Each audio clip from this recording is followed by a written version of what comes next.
Mesdames et messieurs, bonjour, il est 15 h, bienvenue à vous dans cette nouvelle édition. Voici les principaux titres.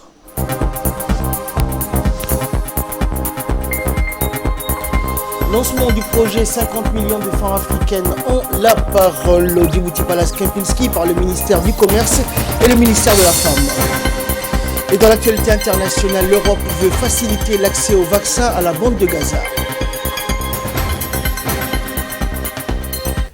Bonjour à tous.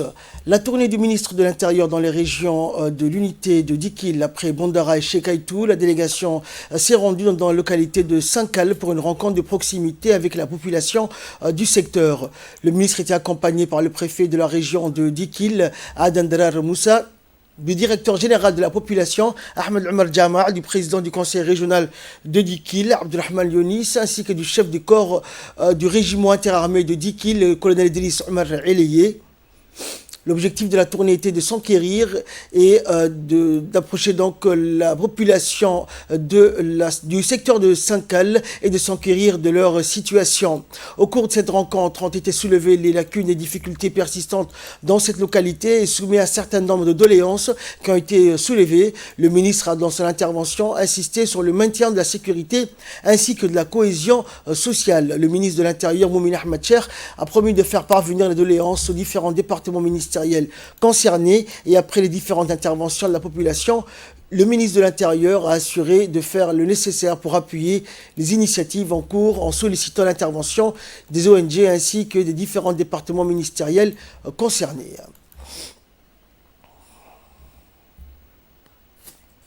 Le ministre du Commerce, en collaboration avec le COMESA et le ministère de la Femme et de la Famille, a organisé le lancement national du projet dédié aux 50 millions de femmes africaines ont la parole. Ce projet, financé par la Banque africaine de développement, a été organisé au Djibouti Palace Kempinski. L'objectif est de présenter donc des fonctionnalités et des opérations de la plateforme, la politique et programme de promotion de l'entrepreneuriat féminin à Djibouti afin d'observer des opportunités de l'entrepreneuriat régional. Et la cérémonie a vu la participation de la maire de la ville de Djibouti et de la représentante du système des Nations Unies et à Djibouti. Et plusieurs autres responsables des départements du commerce et de la femme et de la famille ont pris part donc à cet important événement.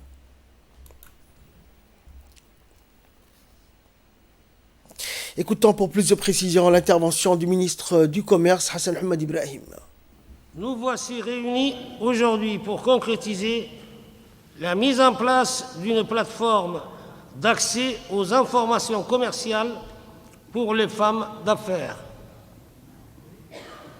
Financée par la Banque africaine de développement, les projets ciblent 50 millions de femmes d'affaires et est mise en œuvre par le marché commun de l'Afrique orientale et australe, COMESA.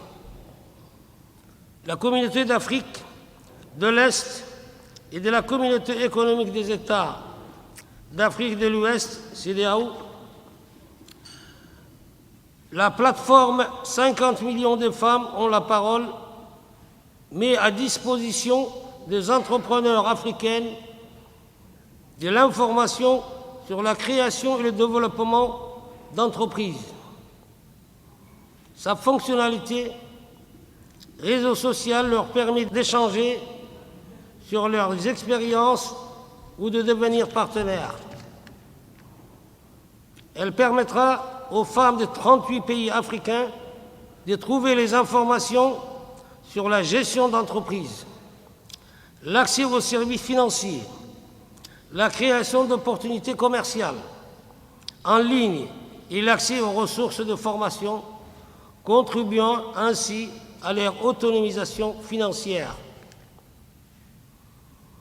Cette initiative s'inscrit dans le plan de développement panafricain pour les 50 années intitulé Agenda 2063, en dotant aux femmes africaines les moyens de créer et de développer leur entreprise. Et de son côté, la ministre de la Femme et de la Famille s'est réjouie du lancement de cet important projet. On l'écoute. Permettez-moi de rappeler l'objectif majeur de ce projet qui est de contribuer à l'autonomisation économique des femmes grâce à la mise en place d'une plateforme en ligne permettant d'accéder à des informations en temps réel sur les services financiers et non financiers. Ce projet s'inscrit au cœur de l'agenda politique du président de la République, M. Ismaël Omar Guelleh, dont les grandes orientations sont transcrites dans le plan opérationnel de développement de l'entrepreneuriat féminin mis en œuvre par le ministère de la Femme et de la Famille. L'initiative de promouvoir l'entrepreneuriat féminin à travers ce projet vient à point nommé pour permettre de lever les immenses défis économiques auxquels est confrontée la gente féminine, dans sa volonté d'intégration dans la chaîne de valeur du commerce régional et du libre-échange en Afrique. En mettant en place cette plateforme, on favorise ainsi le partage d'informations commerciales, des services financiers et non financiers, et surtout un accompagnement et un encadrement des femmes entrepreneurs dans le continent africain. Ce projet permettra d'accroître sans doute la compétitivité de nos femmes entrepreneurs sur le marché régional et africain face à la concurrence mondiale qui appauvrit nos économies. Dans l'actualité également, le ministère du Travail chargé de la réforme de l'administration en collaboration avec l'Agence nationale pour la promotion des investissements, l'ANPI, a tenu aujourd'hui à l'hôtel Acacia une réunion d'information avec les investisseurs privés sur le projet Initiative pour l'emploi. Cette réunion préliminaire à la cérémonie de signature des protocoles d'accord avec le ministère du Travail a vu la participation d'une quinzaine de sociétés et d'investisseurs privés. Elle portait sur une mise au point de la mise en œuvre du projet, notamment l'entame de la phase des engagements du secteur privé en matière en matière d'emploi, de formation et de stages professionnalisants en entreprise. Le ministre du Travail, Ismaël Ibrahim Roublé, entouré de ses collaborateurs, a tout d'abord mis en exergue cette initiative qui vise la création d'au moins 5 000 emplois décents sur la période 2020-2021, notamment pour les jeunes. Il a ensuite souligné la forte implication du secteur privé à travers les consultations sectorielles. L'organisation prochaine d'une foire et d'un forum national de l'emploi sera le point d'orgue des efforts du gouvernement, mais également de toutes les parties prenantes en faveur de l'emploi des jeunes. Et le ministre a fait part de son appréciation dans son intervention et de ses félicitations à l'endroit des sociétés bénéficiaires des facilités du Code des investissements pour leur engagement et contribution à la réalisation des objectifs de ces initiatives pour l'emploi. On l'écoute. Dans ce mouvement contre le chômage, associer tous les acteurs, toutes les forces vives du pays, parce que justement la question du chômage, la problématique de l'emploi est d'actualité dans tout le lieu commun à Djibouti. Et en ce sens, elle est devenue au fil du temps l'affaire de tous. Et nous ne pouvons pas nous épargner de votre appui, de votre adhésion par rapport à ce projet, parce que vous constituez un groupe très important dans le développement de notre pays, sur le plan social, mais également économique. Et en ce sens, étant concerné par cette problématique, nous avons depuis un certain temps mené une série de consultations avec tous les secteurs. Et aujourd'hui, je crois que c'était un moment important, très important, parce qu'au regard des engagements que je viens de lire dans ce document, nous ne pouvons en être que fiers de votre adhésion, de votre contribution, de votre participation à ces projets. Le ministre de l'Énergie chargé des ressources naturelles, Younis Ali Guedé, a participé lundi à une réunion par visioconférence au Djibouti Palace Kempinski avec le mouvement des entreprises de France, le MEDEF, premier réseau d'entrepreneurs de France fondé en 1998. Cette rencontre qui a vu la participation de plusieurs autres responsables djiboutiens, dont le président des autorités des ports et zones franches, Aboubakar Omar Hadi, ainsi que de l'ambassadeur de France, Arnaud Guillois, porté sur le renforcement du partenariat économique et commercial entre Paris et Djibouti. Sous la conduite de son président Charmak Moussa Arré, la commission des finances de l'économie générale et du plan a poursuivi aujourd'hui l'examen du projet de loi de règlement des finances de l'État pour l'exercice 2019. L'assise s'est déroulée donc en présence du bureau et des membres de la commission comme de quelques parlementaires non membres. Côté exécutif, la réunion a vu la participation du ministre du budget Abdelkarim Adencher et de son collègue en charge de l'agriculture Mohamed Ahmed Awale, appuyé pour l'occasion par des cadres respectifs des départements précités. La commission des finances, dans cet exercice de contrôle des comptes définitifs 2019 de l'État, auditionnera dans la journée de demain différents ministères œuvrant dans des secteurs prioritaires. L'Union nationale des femmes djiboutiennes, l'UNFD, a procédé donc à la cérémonie de bienvenue de la secrétaire générale de l'Organisation internationale de la francophonie qui est en visite officielle à Djibouti pour un élan prémonitoire plus prometteur. Rappelant que la représentante de l'OIF a effectué ce voyage dans le seul but de créer un centre régional d'enseignement, mais aussi discuter avec les autorités compétentes des voies et moyens de renforcer cette coopération, cet illustre partenariat qui unit donc Djibouti à l'OIF depuis une belle lurette. Durant l'événement, la secrétaire générale de l'UNFD a profité de l'occasion pour faire une présentation courte et précise sur l'organisation et le fonctionnement de l'UNFD en mettant l'accent sur la place qu'occupe la langue française avec la mise en place également des formations d'alphabétisation fournies et dispensées par les staffs de l'UNFD. Ont participé à cet événement toutes les grandes personnalités de la gente féminine, à savoir les secrétaires généraux des différents départements ministériels, des représentantes nationales, le lieutenant-colonel de la force armée djiboutienne, ainsi que nombre des officiers qui ont honoré de leur présence cet événement.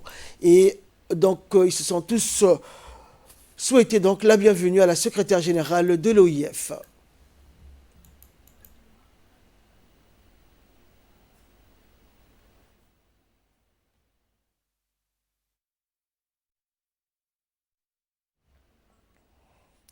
Et la vice-présidente de l'UNFD s'est déclarée dans son intervention confiante quant à la promotion de la francophonie et ses actions menées en faveur d'une culture de partage et de fraternité. On l'écoute.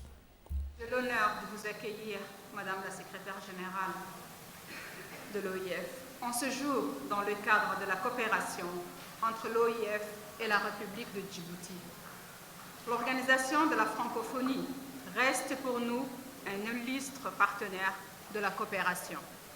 Car, pensons-nous, la francophonie représente pour nous une famille certes éclatée aux quatre coins du monde, mais identifiée par le partage d'un seul et même langue, le français.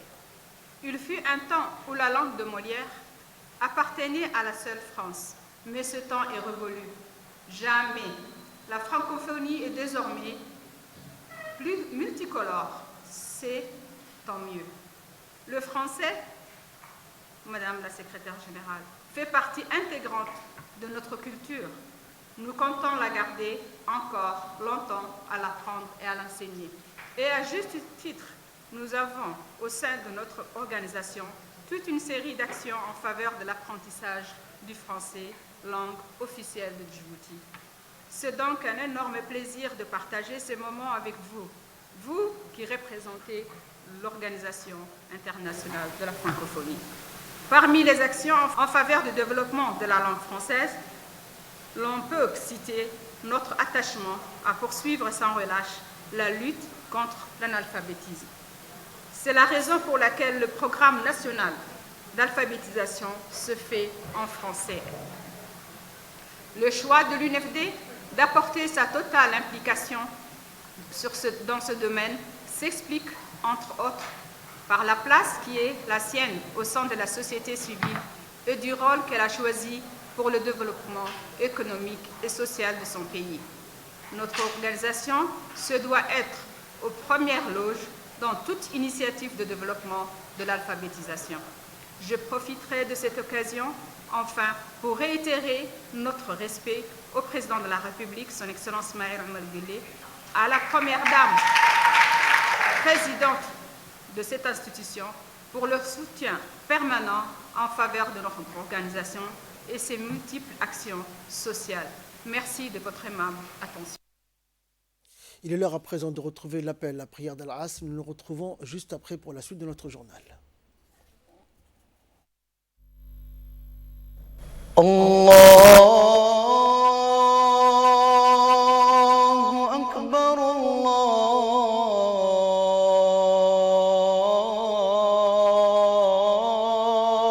Akbar, Allahu Akbar, Allahu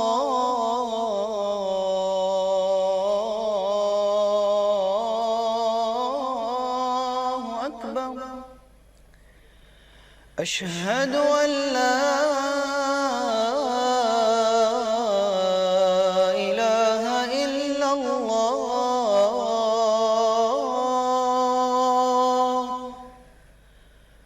أشهد أن لا إله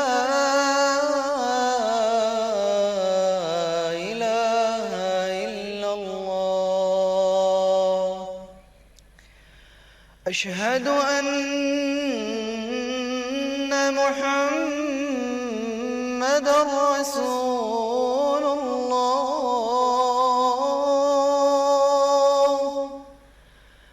أشهد أن محمد رسول الله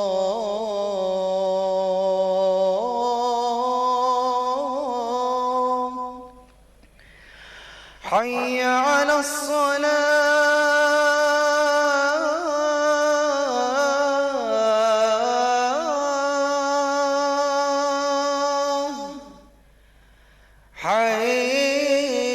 حي على الصلاة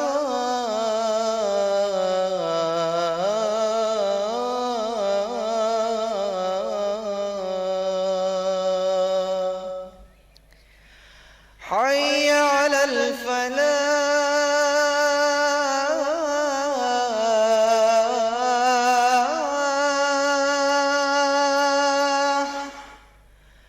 حي على الفلاح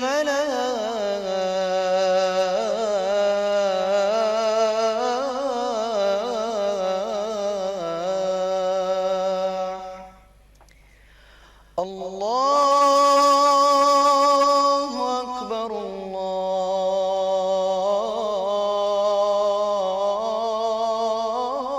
الله أكبر لا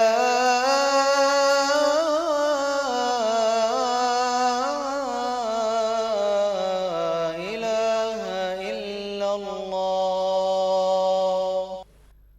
اللهم رب هذه الدعوة التامة والصلاة القائمة آت سيدنا محمدا الوسيلة والفضيلة وابعثه اللهم مقاما محمودا الذي وعدته إنك لا تخلف الميعاد. Voilà, donc c'était l'appel, la prière d'Al-Asr. Nous retrouvons la suite de notre journal. Lors de sa visite au siège de l'Union nationale des femmes djiboutiennes, la secrétaire générale de l'Organisation internationale de la francophonie a dans son intervention manifesté sa joie pour l'accueil chaleureux qui lui a été réservé, mais aussi son engouement de travailler et de soutenir les femmes djiboutiennes dans leurs efforts de renforcement de fortes coopérations et partenariats qui les unissent. On l'écoute. Sœurs djiboutiennes, tout d'abord, je vous félicite.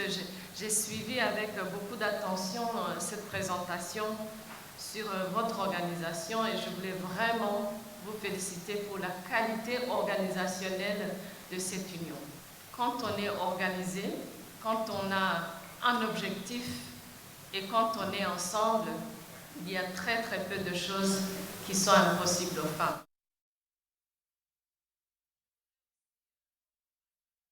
Madame qui est le moteur puissant derrière cette union des femmes djiboutiennes. Les institutions sont importantes, mais les dirigeants d'institutions sont encore plus importants.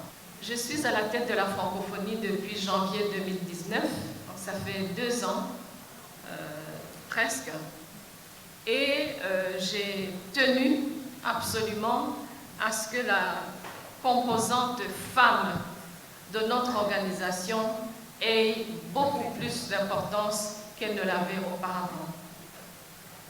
La francophonie est une organisation aujourd'hui qui a 50 ans. Nous sommes à un âge de maturité et donc nous sommes dans une réflexion sur notre organisation, sur les perspectives d'avenir et la francophonie de l'avenir a en son cœur la femme francophone. Personnellement, j'ai foi en la capacité de la femme de changer la société. Pour moi, la femme, c'est une transformatrice de société. La femme djiboutienne, de par ma propre expérience, est une femme qui est prête à bouger les montagnes. Et la secrétaire générale de l'OIF a été également reçue par le président de la Chambre de commerce de Djibouti, Youssouf Moussa Daoualé, hier. Et comme prévu dans l'agenda de sa tournée en vue de rencontrer les autorités de l'État, Louise Mushikiwabo a eu l'occasion d'examiner avec le président de la Chambre de commerce les voies et les moyens de renforcer les relations entre Djibouti et l'OIF. Ce fut également l'occasion pour la secrétaire générale et sa délégation, composée des membres de ses proches collaborateurs, d'échanger entre autres avec le président de la Chambre de commerce sur les possibilités d'action commune pour relancer et donc promouvoir l'action et la coopération entre Djibouti et l'Organisation internationale de la francophonie.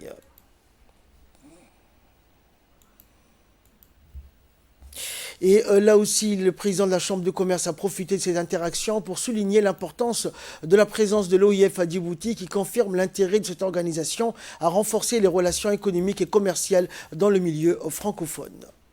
Votre présence aujourd'hui parmi nous est d'un bon augure, dans le sens où elle indique le début de la sortie de crise, une crise sans précédent causée par la pandémie du Covid-19, que nous, femmes et hommes d'affaires, avons subi de plein fouet. Cette crise qui a touché le monde entier a eu un fort impact économique et a percuté notre mode de vie. Elle nous a également forcés à évoluer dans notre mode de travail et d'interaction avec les autres. En effet, et afin de rester en contact avec nos partenaires, la transformation numérique de nos entités est devenue une solution d'urgence pour pallier aux difficultés de la crise et continuer les transactions commerciales avec le monde. Jusqu'à-là, l'usage du numérique au sein des entreprises était souvent justifié par le gain d'efficacité et d'efficience dans la structuration et la fluidification des procédures, la facilitation de la transmission des messages et l'élargissement des relations commerciales qu'elle permettait. Mais aujourd'hui, dans notre monde avec la crise, le numérique représente une condition de survie, un investissement pour le futur, une condition sine qua non pour le développement économique, qui doit s'intégrer dans la stratégie de nos entreprises. Notre pays a un avantage comparatif, puisque sous l'impulsion du chef de l'État, Son Excellence Ismaël Omar Guelleh, la République de Djibouti a entrepris de gros investissements sur ses infrastructures de télécommunications, notamment dans les câbles sous-marins intercontinentaux. Nous nous félicitons du développement de ces infrastructures qui restent à ce jour un vecteur de progrès. Madame la secrétaire générale, aujourd'hui, avec le secteur privé djiboutien, nous confirmons l'intérêt qu'a la francophonie porte au renforcement des relations économiques, commerciales dans l'espace francophone. En effet, en tant que chef d'entreprise et représentant de la communauté d'affaires, nous pouvons vous garantir que nous sommes en guette de nouvelles opportunités de développement de notre réseau en vue d'impacter positivement notre pays. Et quant à la secrétaire générale de l'OIF, elle s'est déclarée prête à renforcer la coopération avec le secteur privé djiboutien. Aujourd'hui, 50 ans plus tard, est une grande organisation internationale, multilatérale, intergouvernementale, que ce beau pays Djibouti a rejoint en 1977. Vous êtes donc pour nous un pays extrêmement important. Je suis ici avec ma délégation tout d'abord pour signaler aussi bien aux autorités qu'aux citoyens djiboutiens que ce pays compte beaucoup pour la francophonie. C'est un attachement qui est réel, qui s'explique d'ailleurs comme ça a été évoqué dans la vidéo informative que nous venons de suivre. Nous sommes ici aussi pour mettre en place un centre régional d'enseignement de la langue française qui serait un centre de rayonnement de l'organisation et de la langue française dans cette région de l'Afrique de l'Est, de la Corne de l'Afrique et du Moyen-Orient.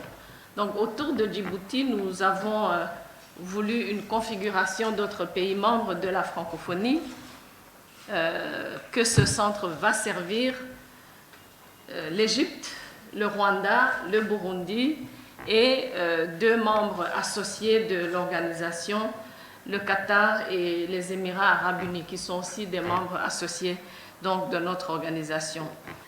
Et donc, à ce moment précis, notre organisation est sur la focalisation sur quelques domaines prioritaires pour lesquels nous concentrerions nos budgets pour pouvoir avoir un impact réel sur le terrain. Nous sommes donc dans l'élimination de l'éparpillement sur plusieurs petits programmes. Et pour nous, ces 3 jours ici à Djibouti nous permettront de retourner à Paris et à Dakar et nous focaliser sur quelques actions précises, pas beaucoup, pour lesquelles notre organisation et vous-même pouvons avancer sur le bien-être des citoyens de ce pays. En nouvelle nationale, toujours, l'Union nationale des femmes djiboutiennes et le ministère de la Femme et de la Famille ont organisé ce matin un débat sur l'importance de baisser la violence faite aux femmes pour les étudiants de la filière de droit de l'Université de Djibouti. Cette discussion de sensibilisation avait pour objectif de réduire la violence que les femmes subissent et cela s'inscrit dans le cadre des activités de sensibilisation qui se dérouleront pendant 16 jours dans le pays. La séance de débat a été conduite par la coordinatrice du programme Saharla d'Union nationale des femmes de Djibouti. L'objectif visé de cette campagne est de sensibiliser les uns et les autres à comprendre que les violences faites aux femmes laissent des stigmates sociaux et psychologiques parfois irréparables aux conséquences dramatiques pour le développement durable. Madame Soumeya, l'une des étudiantes qui ont participé à ces discussions du département de droit, a exprimé sa joie pour sa participation à une telle discussion importante. Que la femme a été à l'image de la société, que la femme a été agressée à cause de sa faiblesse. J'ai aussi compris que dans cette conférence, que l'objectif que la femme est agressée, c'est à cause de sa faiblesse et aussi qu'elle était abusée par sa force inférieure à l'homme. Dans le cadre de l'élaboration d'une politique nationale enseignante, hier s'est tenue une réunion importante qui a réuni la commission chargée de la préparation du forum sur la politique nationale enseignante et des inspecteurs de l'éducation nationale au centre de formation de l'enseignement fondamentale. Donc cette rencontre avait pour but de préparer la seconde phase des consultations prévues pour demain dans 12 établissements différents et les échanges ont tourné autour des rôles des uns et des autres, des modalités des travaux de synthèse et du canevas pour l'envoi des recommandations. Contrairement à la première phase des consultations qui a réuni tous les enseignants du pays dans leur établissement respectif. La deuxième phase, prévue demain, regroupe les représentants des enseignants désignés par leurs collègues et les séances de débat seront présidées par les inspecteurs de l'éducation. Cette seconde phase devra permettre aux délégués de compléter, préciser, reformuler et contextualiser et prioriser également les recommandations issues de la première phase. Les précisions sur les lieux de regroupement et la liste des représentants des enseignants ont été envoyées par courrier officiel aux participants et aux responsables des séances et des établissements concernés. Avec nous donc pour plus de précisions, Monsieur Salah Mourbel, inspecteur aux sciences de la vie et de la terre, SVT. Bonjour à vous, Monsieur Salah. Bonjour, Ahmad. Alors, revenons un peu sur cette élaboration de cette politique nationale de l'enseignant. Que représente-t-elle? Qu'est-elle? Qu'est-ce qu'elle est au fait? Alors, merci déjà de me recevoir, Ahmed. Je remercie aussi le ministère de l'Éducation. Je profite aussi pour remercier notre inspectrice générale. Et si je suis là aujourd'hui, j'espère pas en tant qu'inspecteur. Tu as pratiquement tout résumé, ce qui est très très bien. Je veux surtout m'adresser aux enseignants. Pour demain, donc, le regroupement se fera à Fukuzawa. Il y aura plusieurs ateliers avec les inspecteurs. Il y a aussi au CFF et dans certains établissements de l'école primaire. Comme tu avais dit justement au début, les enseignants ont tous été écoutés. On a écouté les doléances. Plusieurs propositions ont été faites. Alors, qu'est-ce qu'il y aura de plus demain? Eh bien, comme tu as bien dit tout à l'heure, certains délégués ont été désignés. Ils seront là, ils vont représenter leurs collègues. Et justement, le travail de demain va consister à projeter toutes les doléances qui ont été faites. Donc, elles ont été regroupées par thème. Seulement, plusieurs doléances, et donc il va falloir les regrouper et regarder, les trier justement avec les délégués qui ont été désignés de façon démocratique par les collègues. Là, on va voir justement ensemble quelles sont celles qui sont susceptibles vraiment de pouvoir aboutir, d'accord, le plus tôt possible. Et ce que je demande, là vraiment je ne veux pas agir en tant qu'inspecteur, mais plutôt parler en tant qu'enseignant aussi. Ce que je demande aux enseignants, c'est de croire. C'est déjà pas mal. On a écouté tous les enseignants, ce qui est exceptionnel. Ils ont exprimé leurs doléances. Et pour demain, les délégués justement, et avec les délégués, et grâce aux délégués justement, on va regrouper par thème et trier un peu celles qui ont plus de chances d'aboutir. Il y en a tellement, justement, que ce n'est pas possible. D'accord. Donc on va essayer. Et ça se passe dans plusieurs établissements, dans Fukuzawa. Ça commence à 7h30 et vraiment la séance sera lancée à 8h. Et il y aura une petite pause et on termine à 13h. Merci donc à vous, Monsieur Salah Mourbel, d'avoir accepté notre invitation, d'avoir bien voulu répondre à nos questions. Dans le reste de l'actualité, le général de corps d'armée Zakaria Cheikh Ibrahim, chef d'état-major général des armées, a reçu dans son bureau à l'état-major général des armées ce matin le nouvel ambassadeur du Japon récemment accrédité à Djibouti, Umio Otsuka. Cette visite de courtoisie s'inscrit dans le cadre de sa prise de contact avec les autorités du pays. Le SEMGA a d'abord adressé ses vives félicitations au diplomate japonais pour son accréditation à Djibouti et lui a souhaité la bienvenue et un agréable séjour à Djibouti, terre de rencontres et d'échanges. Et en outre, le général a rappelé l'excellence des relations de coopération entre les deux armées à travers la formation des militaires et a souligné sa disponibilité à œuvrer donc davantage pour consolider ces liens fraternels. De son côté, le nouvel ambassadeur du Japon, Umio Otsuka, s'est dit honoré de l'accueil chaleureux réservé à son égard. Le diplomate japonais s'est engagé à œuvrer davantage pour affermir, consolider et élargir ces liens de coopération. Cette visite de courtoisie s'est terminée par la traditionnelle photo de famille.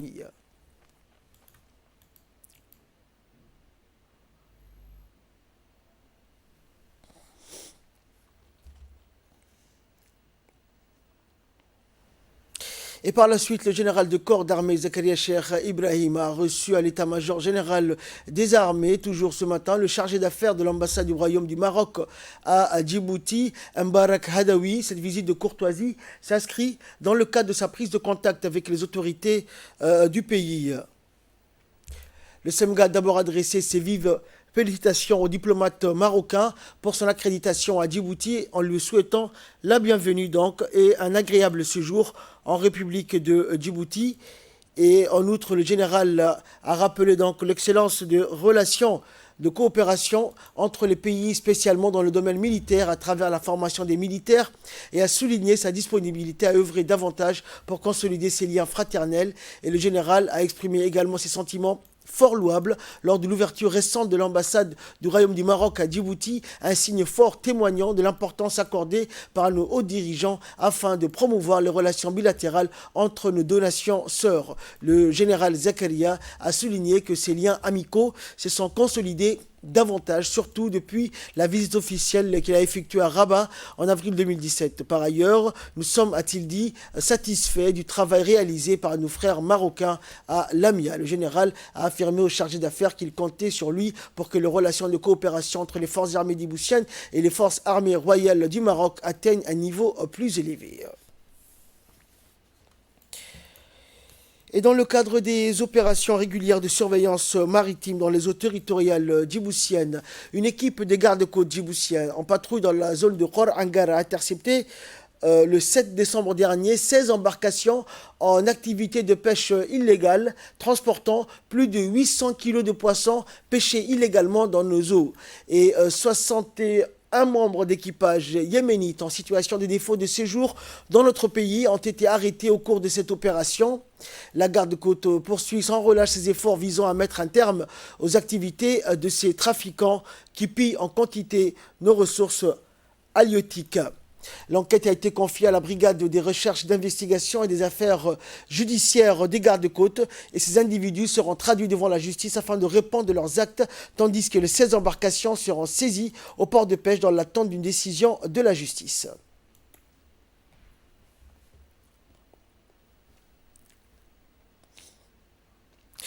Et de là, nous passons à l'actualité internationale. L'Europe veut faciliter l'accès aux vaccins contre le Covid à la bande de Gaza. L'Union européenne souhaite faciliter l'accès aux vaccins contre le Covid-19 à la bande de Gaza, en soutenu donc hier les diplomates européens lors d'une visite dans cette enclave palestinienne sous blocus confrontée à un pic de cas et un manque de kits de dépistage. Une vingtaine de diplomates européens, leurs visages barrés de masques sanitaires, ont effectué une visite d'une journée hier dans ce territoire palestinien quasi coupé du monde depuis le début de la pandémie. Sous blocus de la force d'occupation israélienne, la petite enclave de 2 millions d'habitants avait fermé ses frontières au début de la pandémie et accueilli un nombre limité de personnes qui devaient s'isoler 3 semaines dans des centres de quarantaine. Mi-août, Gaza n'avait recensé qu'une centaine de cas de contamination, mais ces dernières semaines, le nombre de cas a explosé au point où des responsables de services de santé ont évoqué une situation hors de contrôle. Face à cette recrudescence des cas, le Hamas avait annoncé la semaine dernière un confinement total les week-ends et la fermeture des écoles universitaires, jardins et d'enfants mosquées. Le nombre de réfugiés déplacés dans le monde a dépassé la barre de 80 millions à la mi-2020, un record en pleine pandémie de Covid-19, a indiqué l'ONU aujourd'hui. Dans un communiqué, le haut-commissaire de l'ONU pour les réfugiés, Filippo Grandi, a déploré que le monde ait atteint ce sombre tournant et averti que la situation allait s'empirer si les dirigeants du monde n'arrêtent pas les guerres. En début d'année, le nombre de personnes qui avaient été forcées de quitter leur foyer en raison des persécutions, conflits et violations des droits humains s'élevait à 79,5 millions et ce chiffre a dépassé les 80 millions à la mi-2020 selon un rapport du Haut-Commissariat des Nations Unies pour les réfugiés. C'est la fin de cette édition. Merci de l'avoir suivi. Excellent après-midi sur Télé Djibouti.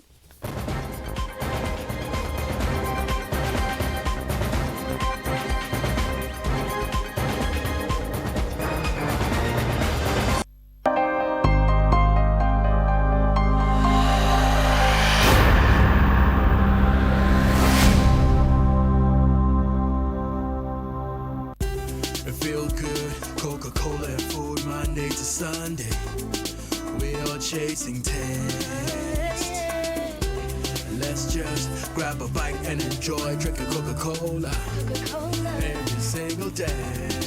So we feel forever be real, together stay free.